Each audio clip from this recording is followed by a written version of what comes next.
Chapter 51 The Secret.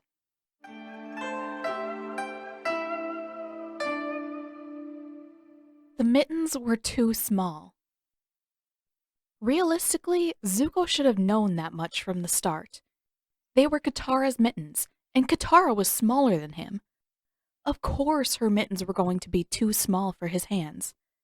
Still, he'd wedged his fingers into the dense fur as well as he could, and as uncomfortable as they felt, he wasn't thrilled by the idea of taking them off either. At least the mittens were warm. The only bit of clothing he had that was warm enough for the North Pole, in fact. Of course, now that the sun had risen high enough to reach the bottom of the pit, his dark-colored blankets were doing a decent enough job of absorbing its rays. Zuko was almost perfectly comfortable in the sunlight. Almost. And, unfortunately, he was also acutely aware of the fact that this comfort couldn't last long.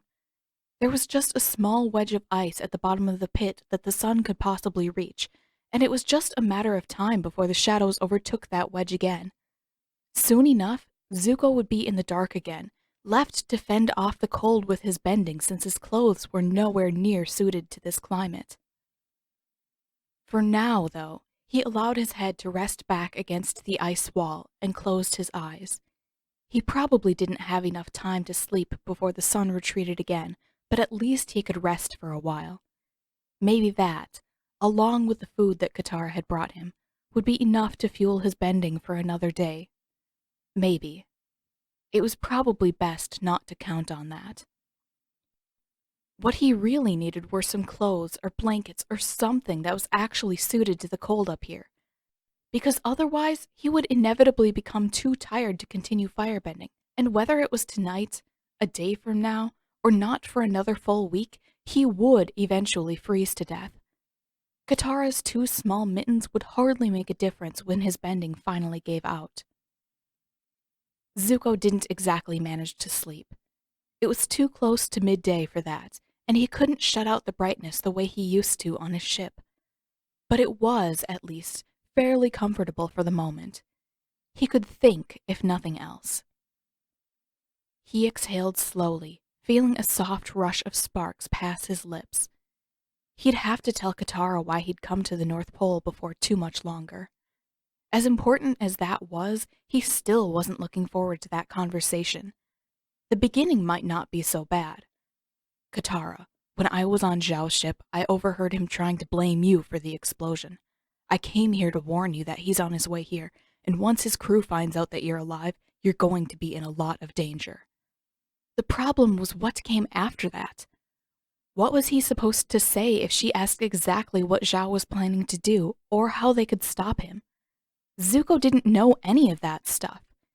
He'd been lucky just to find out that Zhao was treating this like some sort of twisted revenge mission. He certainly hadn't figured out what to do about it. Maybe he would be lucky, though. Maybe Katara wouldn't need to know any more than that. Maybe she would be able to come up with a plan all on her own once she knew that Zhao was coming. She had, after all, come pretty close to a successful escape from Zuko's ship. That had to mean that she was decent at planning. Or, failing that, maybe they could work out a plan between the two of them. For all that they argued, Katara was far from the worst person he could imagine working with. As long as she didn't turn him in, and once she knew why he'd come, he doubted that she would. He would probably be fine cooperating with her. Annoyed, possibly. Impatient, almost definitely. But fine. Even being stuck in the bottom of this stupid pit wasn't all that bad, he supposed. Sure, it was cold, but if Katara hadn't stuck him down here, then Zuko would just be cold somewhere else. Somewhere that he was in much greater danger of being captured by someone else. The pit wasn't any better than wandering, but he didn't think it was much worse either. It could still get worse if anyone else found him trapped out here, of course, but Katara seemed reasonably sure that that wouldn't be a problem. Zuko thought he trusted her on that. Mostly. It wasn't like he had many other choices. A shadow fell across his face. "Are you sleeping again?" Zuko jolted, and he squinted up at the rim of the pit. It was almost too bright to see anything at all in the midday sun, but he knew even without looking that the dark smudge dangling over the edge of the ice was Katara. He blinked a few times, then shaded his eyes with his hand. I haven't slept at all. Are you sure about that? It looks like you're drooling. Scowling, he swiped his sleeve across the lower half of his face and held up his arm to prove that it was dry. I'm not drooling. Fine. Whatever you say.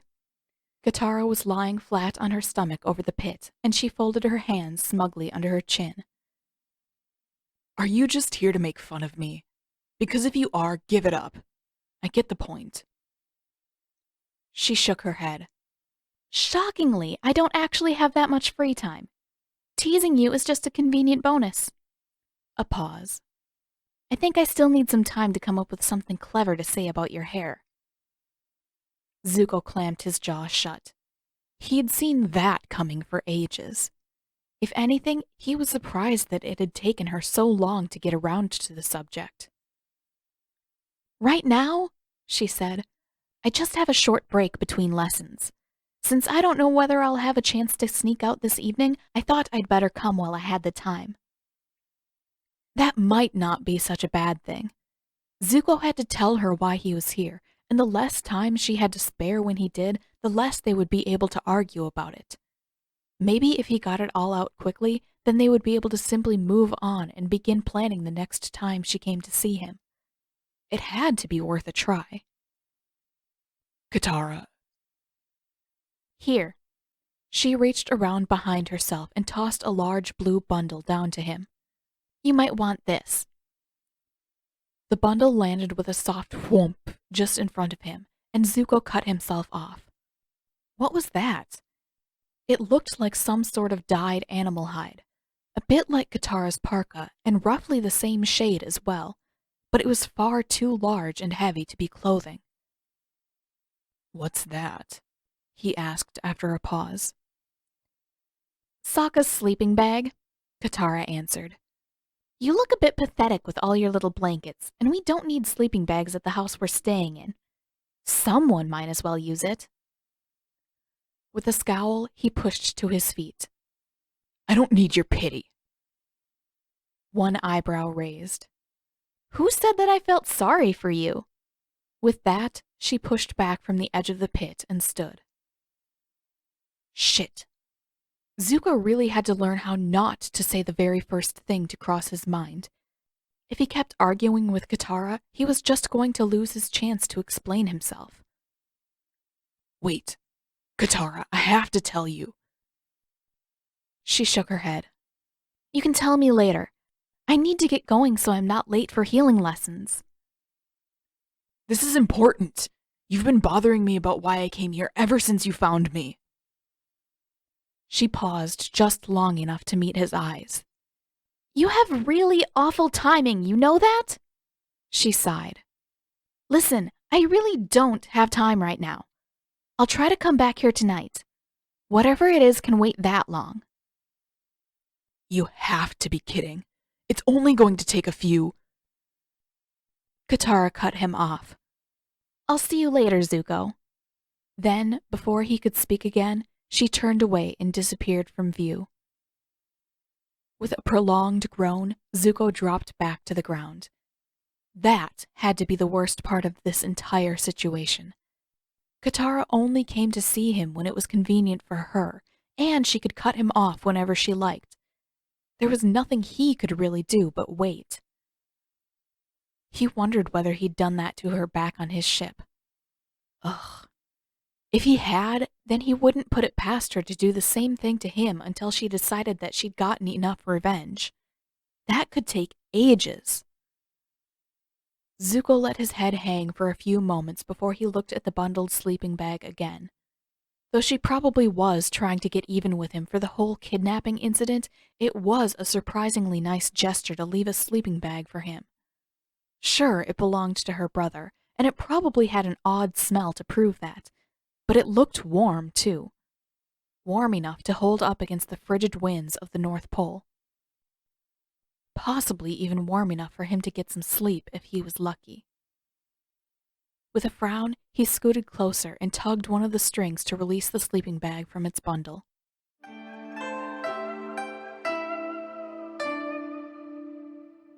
By the time that Katara made it back to the city, she had learned an important lesson.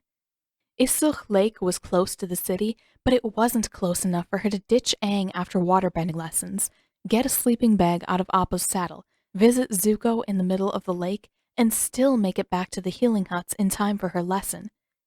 It was just too far to walk in such a short time, even if she'd been able to resist the urge to gloat a little. All she could really hope was that Amik would be willing to overlook her tardiness. Katara was late, but not that late. Hopefully not late enough to be in any trouble.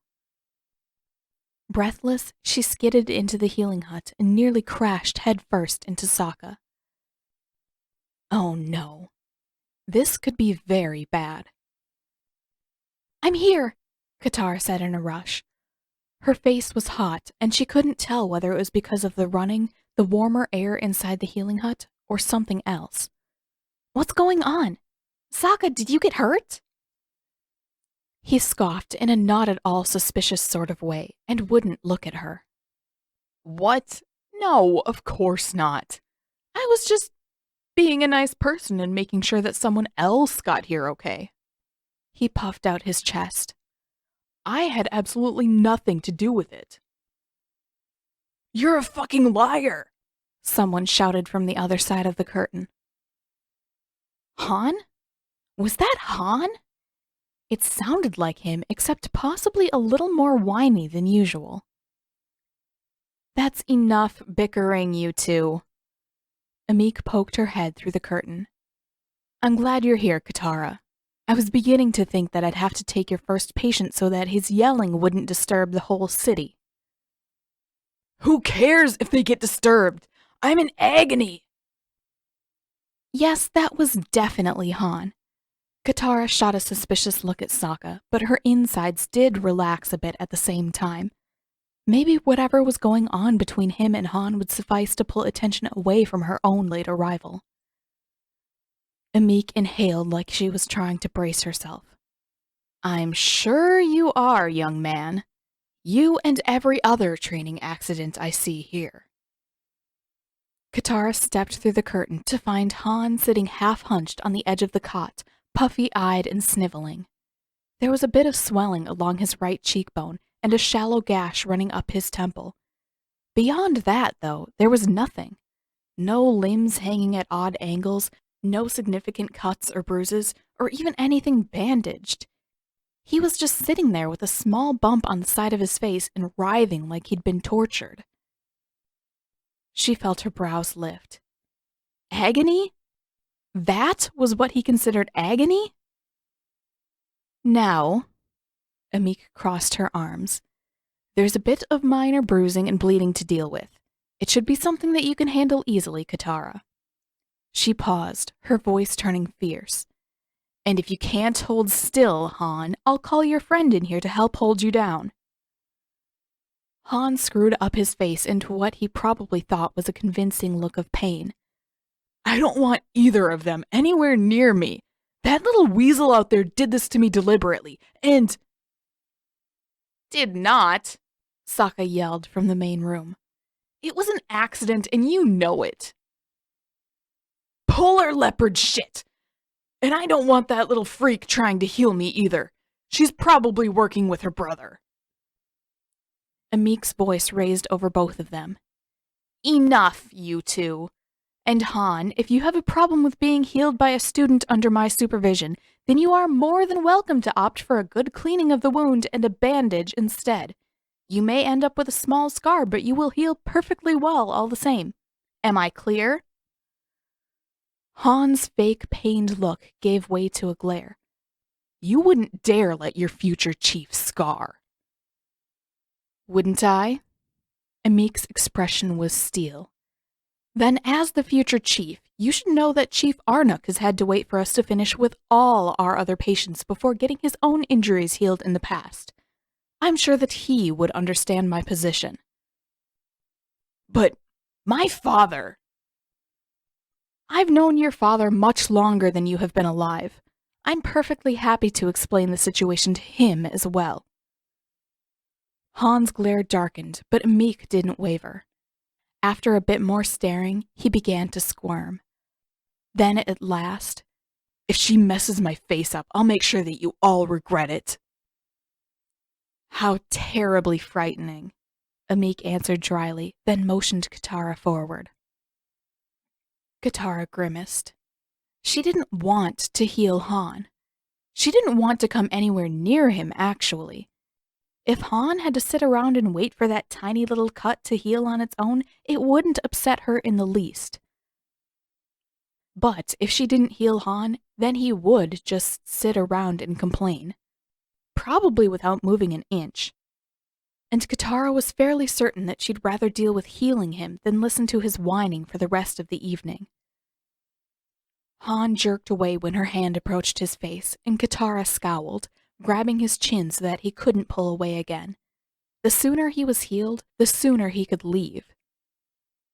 Believe me, I'm not any happier about this than you are, she said, bringing her water up to his cheek before he could squirm out of her grip.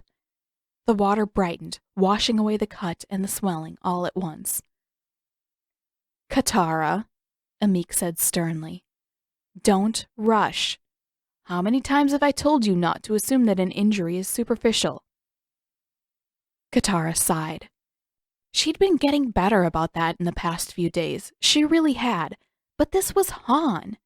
She knew for a fact that he was faking most of his distress, which made it extremely difficult to care whether anything else was wrong with him. Well, his attitude and his personality in general definitely needed work. But, unfortunately, no amount of water would fix those problems. Holding the water up to his face again, Katara concentrated harder. The bones were intact, the muscles smooth and unbroken, and all the blood vessels and nerves seemed perfectly fine, too. That's it. There's nothing else to fix. No, it isn't, Han whined.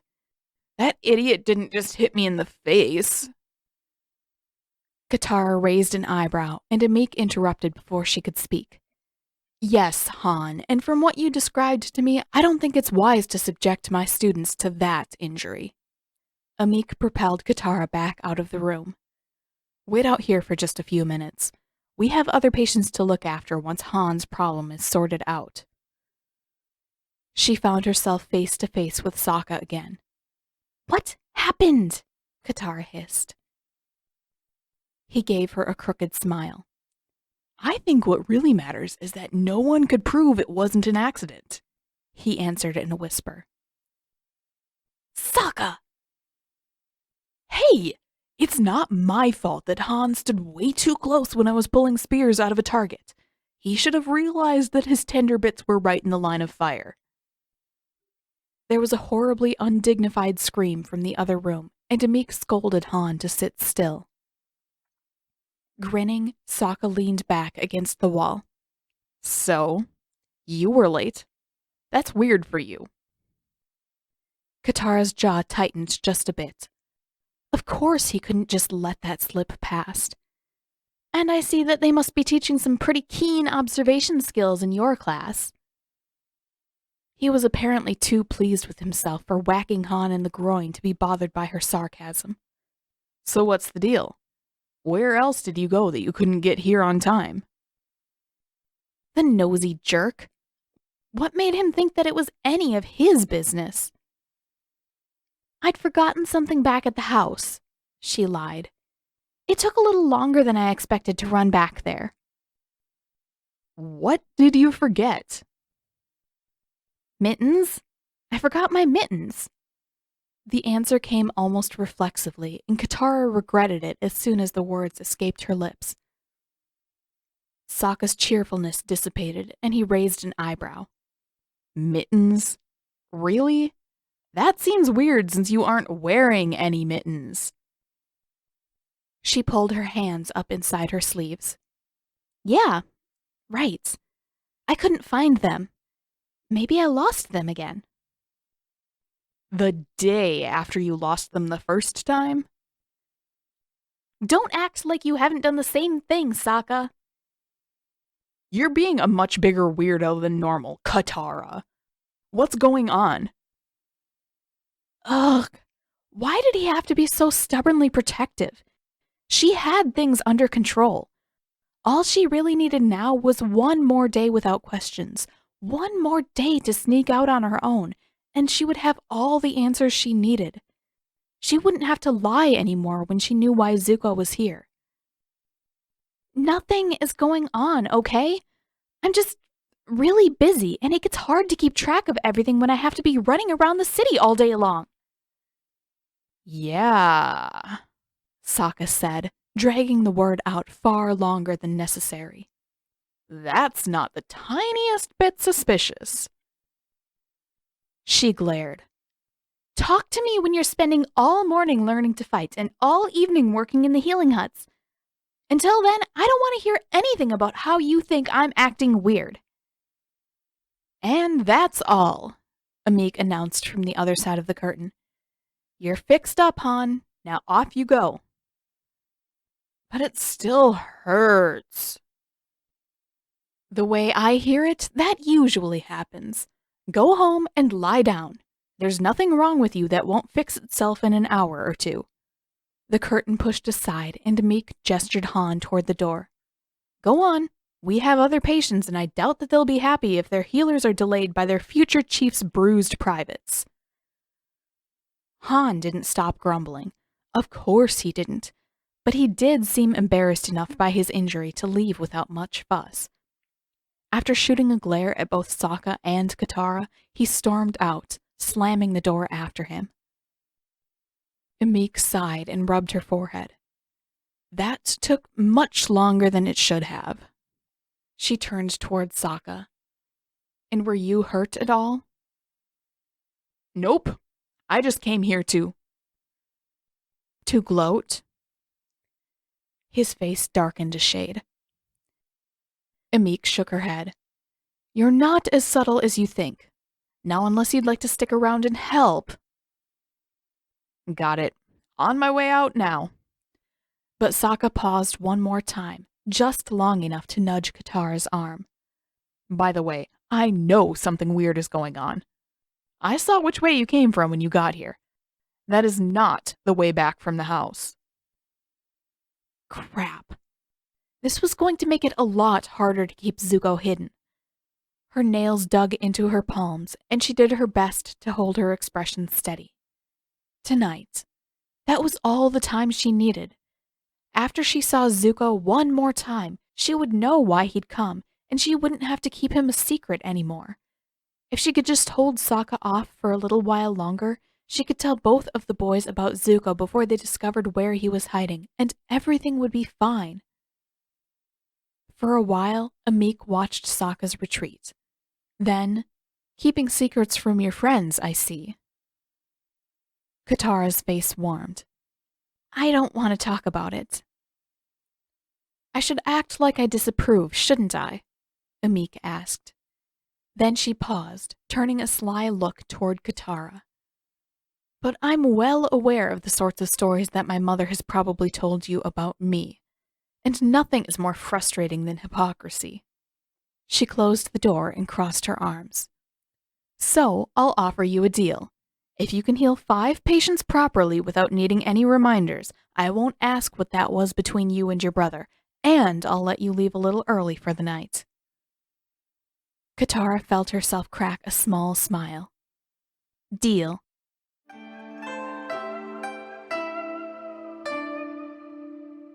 Waterbending games, Aang had discovered, were actually quite a lot of fun.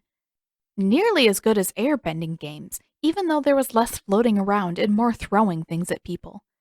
Air and water were both very flowy elements, which meant that Aang was pretty good at both, even though he hadn't practiced waterbending outside of class nearly as much as Katara did. He knew enough for the games he'd invented, and right now, that was what mattered most to him. The problem was that it was sometimes hard to find other people to play with. The other boys in waterbending lessons seemed interested when Aang asked them if they wanted to play, But Paku didn't allow games in class, and most of the kids were too little to go anywhere after lessons without a grown-up.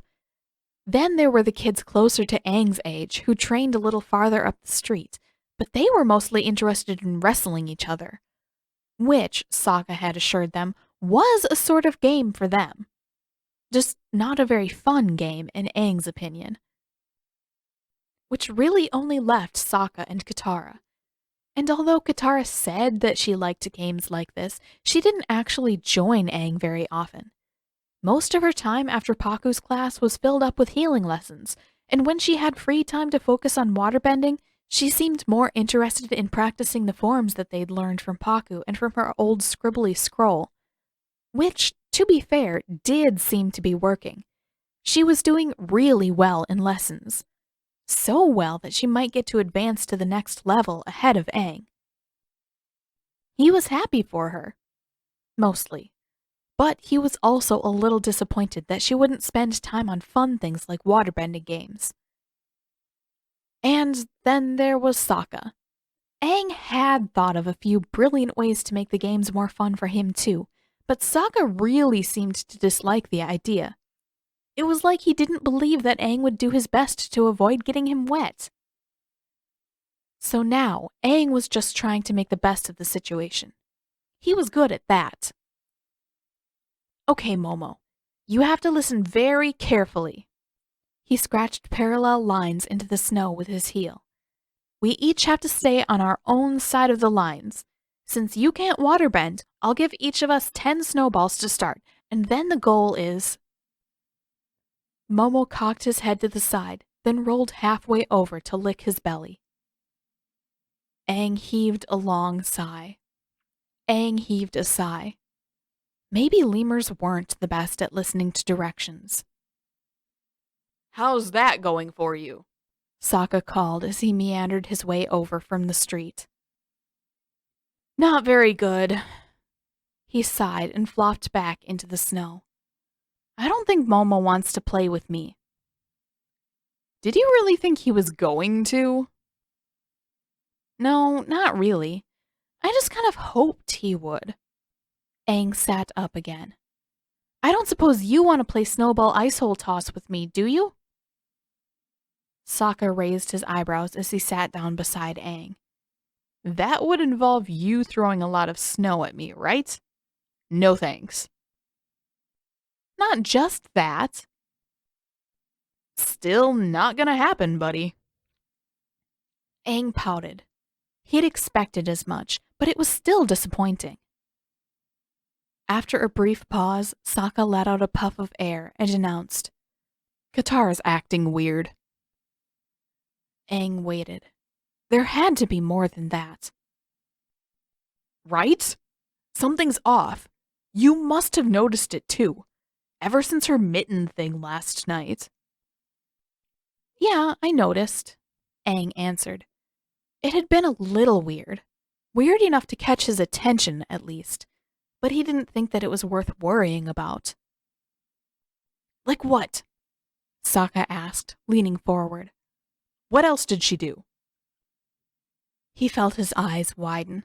Sokka hadn't acted this intense since the Northern Air Temple, which wasn't exactly reassuring. He remembered all too well how that had turned out. Nothing much. She seemed a little distracted in Paku's class, I guess. Distracted for her, not for anybody else. And then... What? What happened? Then she ran out right after class and I couldn't figure out where she went. Ah! That! Sokka pointed excitedly at Aang. Did you see which way she went? I'm not sure. The last time I saw her, I thought she was going back to the house, but she wasn't around when I got there. Aang paused. But maybe she just came out here to visit Appa or something. Sokka shook his head. No, she told me that she went back home to look for her mittens. So she wasn't there? No, not unless she got there really fast and then left.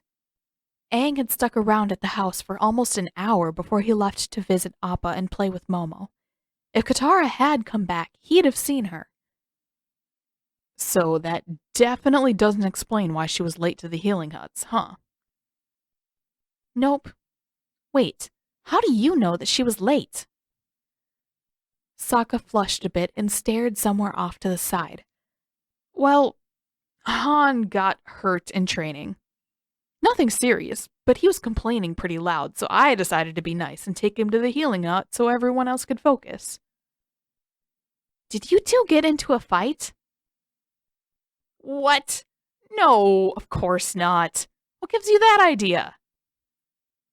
Probably because you kept talking about how you wanted to fight Han. Sokka scoffed. Yeah, I would have fought him. I still kind of want to. He paused, then shook himself. But that's not the point. The point is that Katara lied about where she went. And she even used the same excuses last night. I bet she was lying to us then, too. It was a little weird. Definitely a bit suspicious. Aang wasn't convinced that it meant anything important, but he could at least see why Sokka was worried. It was at least possible that something was happening with Katara. He frowned. So what do you think we should do about it? Sokka rubbed his chin. We figure it out, obviously. Between the two of us, it can't be that hard, right? He paused, then sat perfectly straight and whacked Aang in the arm. I've got it. You just have to play along with me, okay?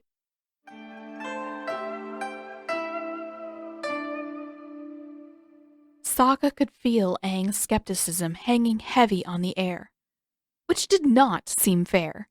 It wasn't that crazy to duck down in the shadows outside the healing hut and wait for Katara to get done with her lesson. This was a perfectly reasonable way to make certain that Katara couldn't sneak off on her own again. What are we gonna say if Katara turns around and sees us right away? Aang hissed. She'll be angry if she finds out that we spied on her. A scoff. First of all, this isn't spying. It's surveillance. You know, for safety. And there's no way she's going to spot us. We're going to keep our distance, and you are going to hide behind me. He gave Aang a slight shove and shifted in front of him. Seriously, why hadn't they found some proper Water Tribe clothes for the kid yet? He stuck out way too much. Yeah, but if she does... Then we're just out for an evening walk. There's no rule against that. Sokka heard the door start to open, and he spun on the spot, clapping a hand over Aang's mouth. Shh! He hissed. Aang yanked his head back. Hey! I wasn't the one who was... I said shh! Sokka craned his neck back just in time to see Katara emerge into the street. Ha! They had her. She wasn't going to sneak away this time. Holding a finger to his lips, Sokka motioned for Aang to follow. He didn't appreciate the eye roll that Aang sent his way, but he wasn't going to stop to linger on that. Sokka was going to be the bigger person. At least for now. Besides, they had to move fast if they were going to keep up with Katara. She was clearly in a rush and trying to be sneaky, pulling her hood up to partially conceal her face. Unfortunately for her, Sokka was much sneakier, and much too smart to be tricked by ridiculous lies about mitten searches and early morning bending practice. He doubted himself for just a moment or two when they drew toward the house. Maybe she was going home after all. But then Katara looked furtively up and down the street.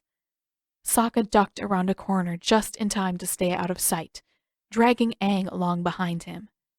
And when he poked his head back out again, she had darted past the house and was making her way hastily down the street. We've got her, Sokka whispered, squeezing Aang's shoulder. She's definitely up to something funny. Come on. That would be a lot easier if you let go of me, Aang hissed back, wriggling until Sokka released him. And that attitude isn't helping us either, Sokka replied. But he did release his grip and step out into the street, then broke into a run. Between Sokka's long stride and Aang's habit of boosting his own speed with airbending, they made up the distance quickly. Katara seemed to stiffen as they approached, and Sokka snagged her by the shoulder. "Hey, Katara!" She shrieked and spun on the spot, swatting his hand away. Then, Sokka? What are you trying to do, you big jerk? You scared me. "Yeah? Well, I could say the same to you." He paused.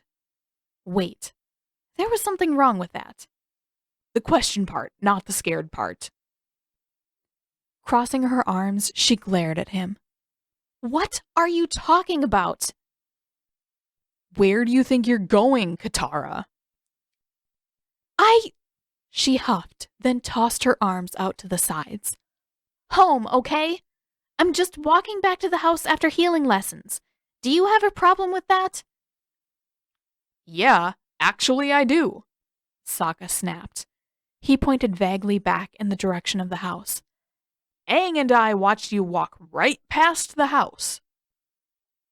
She looked back and forth between Sokka and Aang, mouth opening and closing. I don't... She made an infuriated little noise.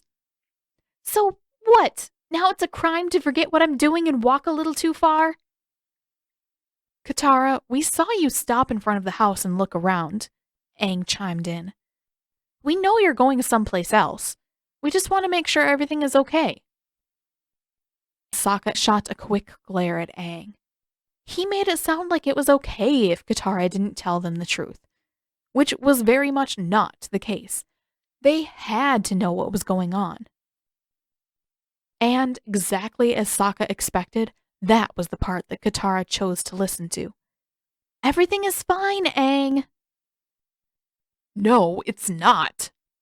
Sokka crossed his arms and stood as tall as he possibly could. It's not fine, Katara. Remember the last time you lied to us? You mean the last time you assumed that there was something wrong with me?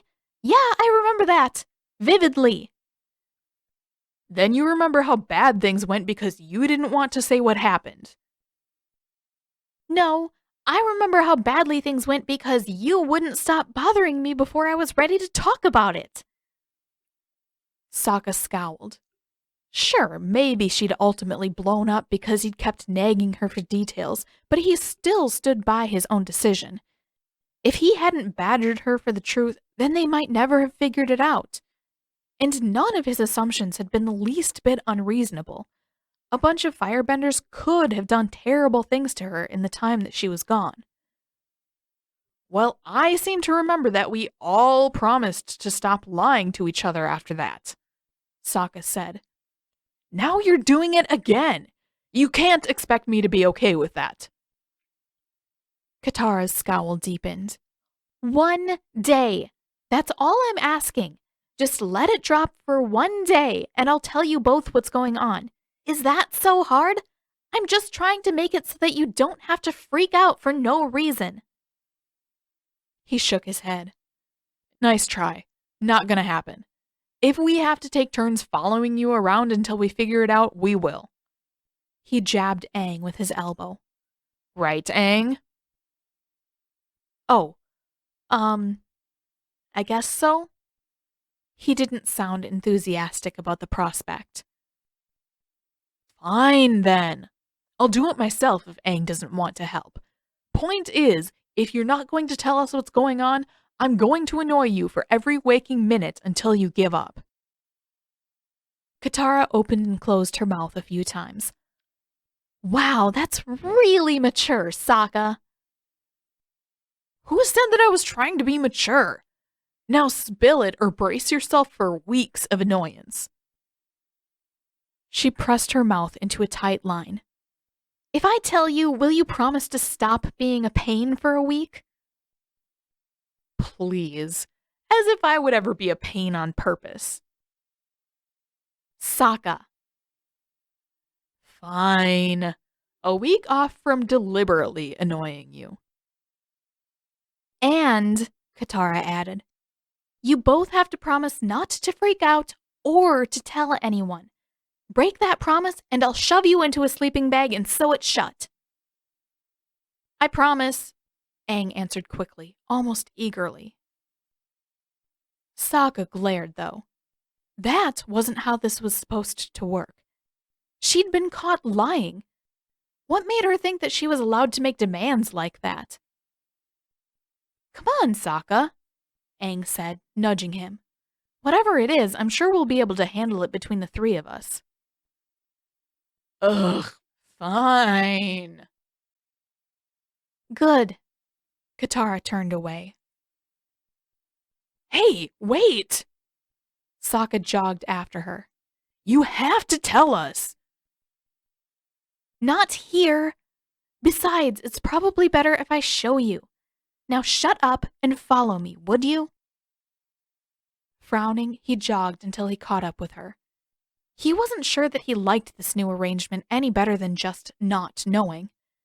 Especially since she kept checking over her shoulder like she was afraid that someone would follow them. If this was a big enough deal that being followed was even a possibility, then it had to be bad. Really bad.